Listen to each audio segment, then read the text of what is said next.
शिक्षक मानक भितरे गोटे स्थान रे शिक्षक माने बेसी दिन रहिबे नाही एवं किछि किछि जगार शिक्षा व्यवस्था रे किछि परिवर्तन आनिबा पाई शिक्षक मानकर समय समय रे भी ट्रांसफर हुए।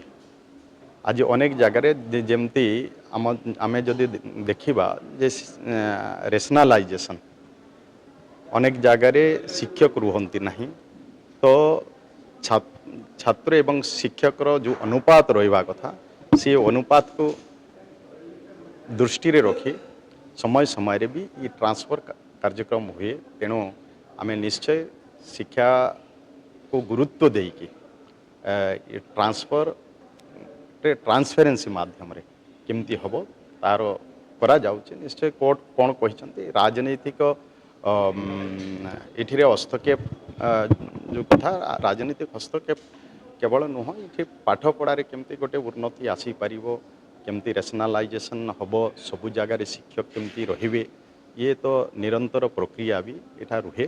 तेणु आम निश्चय कोर्ट कोण आदेश करिचे आम ताकू देखिबा तर्जमा करिबा सेही अनुसार ट्रांसफर केमती स्वच्छता आसीबो आम ताकू धरिकिना शिक्षा रे परिवर्तन पाए आम निश्चय काम करिबा।